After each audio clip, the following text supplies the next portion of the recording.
make my people to understand. Make them to understand.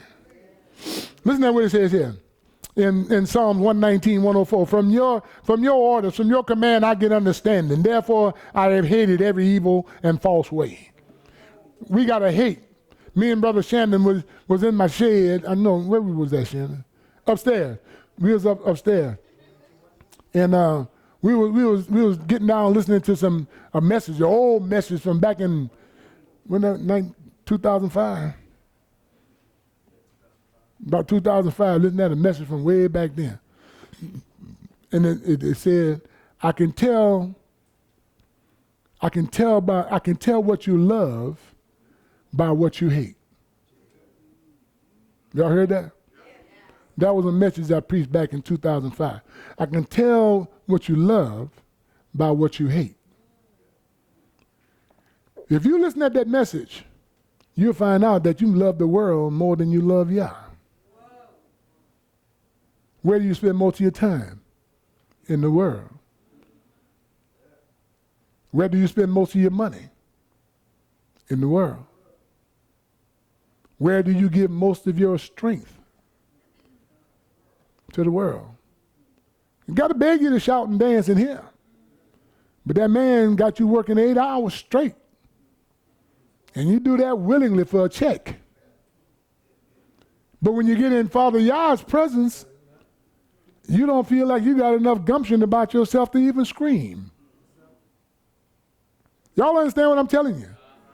See, but we got to understand we are giving more to that than we are to who created it. I would rather be somewhere growing my own food, raising my own animals, teaching our own children. Wake up in the morning, don't have to get in the rat race. Just get up and go feed the chicken. Feed the horse and the cow. That's all. Women cooking us a nice hot breakfast while we working early in the morning. By noontime, we done. Me and Brother Ross can go fishing.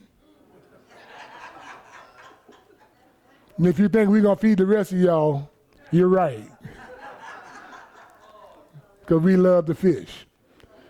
I'm just trying to give you a mind picture. Can anybody see the picture I'm painting? See, because if you're not tired of this world's not tired of you. Why? Because you're part of the cog that makes it spin. You're helping it to go. But when you step outside of that and you helping Yah to go, and you teaching Yah's children Torah, and you're teaching your family Torah, and you're working in the vineyard, and you're eating from the labor of your own hands, and your horses and your cows and everything is producing, whew, no GMO, no added this and added that. You got eggs at your own discretion now. You can buy eggs, got this in it, and eggs got that in it, and eggs don't have this. Where they got them from? I ain't never know a chicken to lay an egg with no yolk.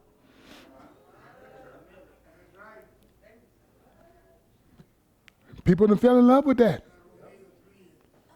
But I'm trying to get you to understand, we need to fall out of love with that and fall in love with what Yah done blessed us with. Now watch this. I'm just going to show you something. We got 4 master's degrees in here. We got Sister Nova. We got Sister Audrey. Sister Bet, you got yours too? Sister Bet. Got one, Deborah. Sister Deborah. Look at all these degrees. Own up to it, brother. You're a master at what you do. See, we've got to understand. The Father done blessed us. And not only that, we got a nutritionist in here now. We got a RN, what they call you? NP. Tell them what that means. Who? That's what I'm talking about. Know what they do? They work right next to doctors. But the Father has sent that person here. We got hairdressers in here. One, we got one back there, and we got one in Mississippi. Two in Mississippi. We got chefs in here. Look what he's doing. We got musicians in here. We got lawn care experts in here. We got electrician in here. Huh? Event planners. We got all of that going. We are rich.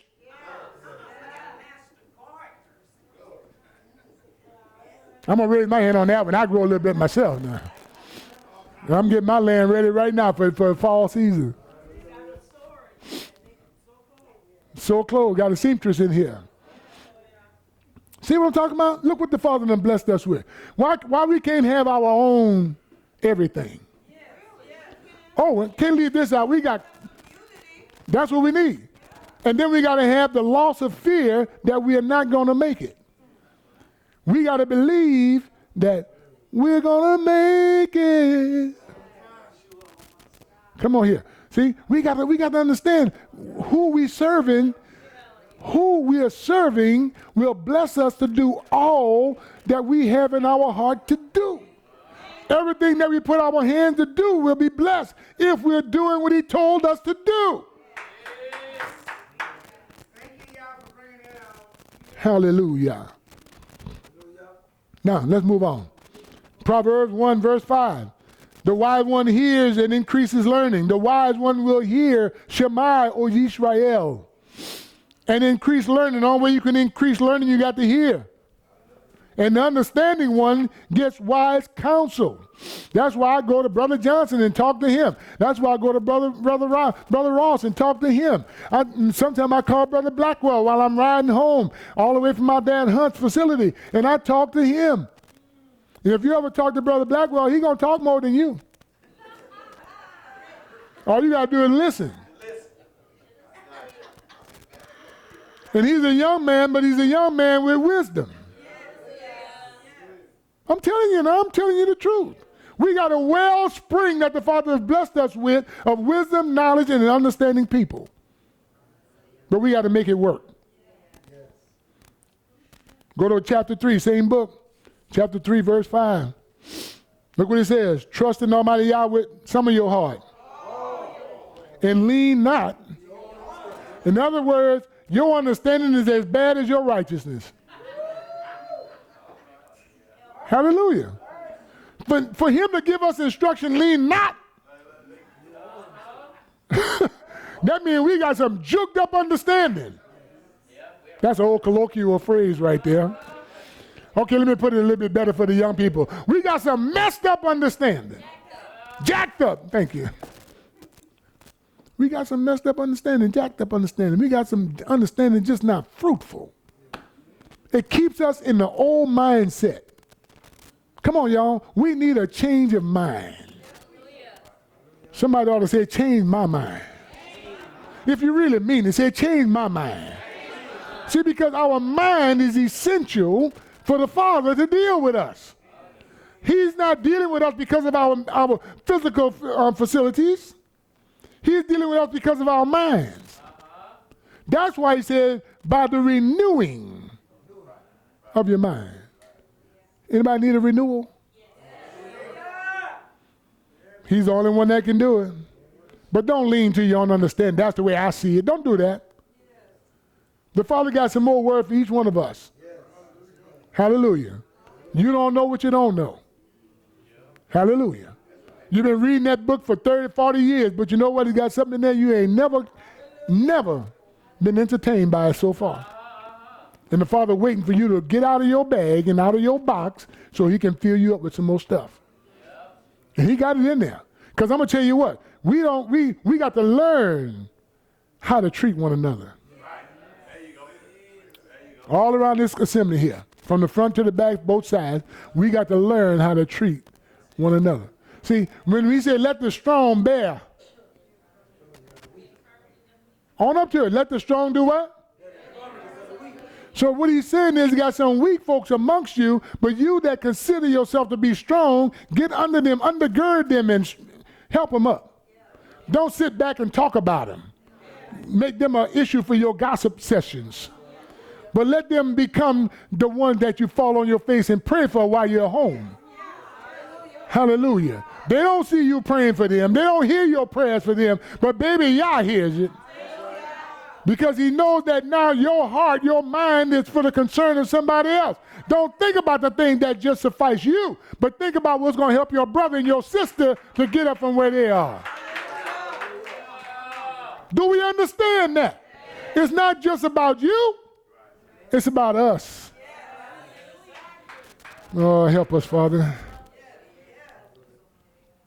Blessed is the man who has found wisdom.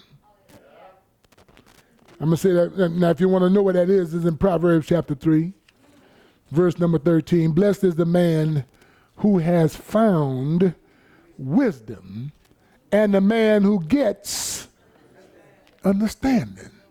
Now, who's blessed? The man who found wisdom. That means he was seeking for it. And out of his seeking, he got something. Understanding. That's who's blessed. Don't believe everybody when you pass by them and say, how you doing, bro? Oh, I'm blessed. So you got wisdom? Have you gotten understanding? Because he said, blessed is the one who had found wisdom and who gets understanding. That's who's blessed. I did a whole message on who's blessed. Who is blessed? You'd be surprised. Everybody saying they're blessed is not really blessed. They just existing in our world.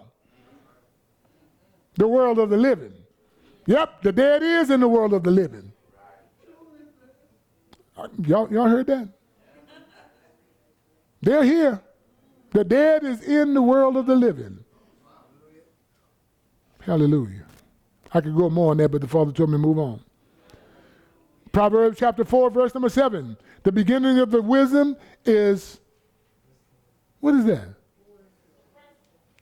Somebody read that out your book. What did it say?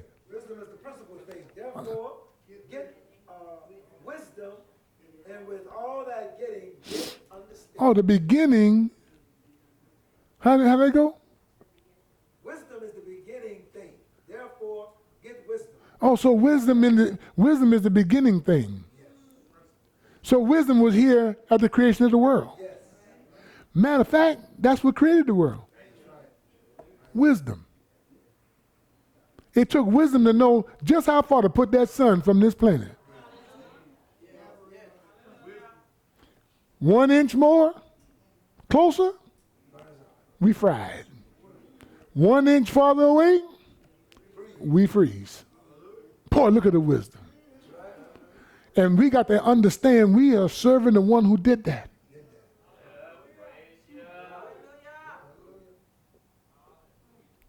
My son was coughing bad the other day, looking bad. I said, you tried the elderberry? No, sir. I said, well, go get some. He's been improving ever since. Now, why did you say that, brother? Because I want you to know that little thing that grows out of the ground and produces a fruit called elderberry is for our healing. Now, I'm gonna take you somewhere right quick. Hold on for a little bit. See, everybody getting hung up on the leaves of the tree is for the healing of the nations. And everybody said, when we get to that place, we're gonna eat from that tree, the healing of the nations. Well, guess what? The tree represents the scroll. The leaves represents what's written on the lamb skin that's rolled up on the scroll.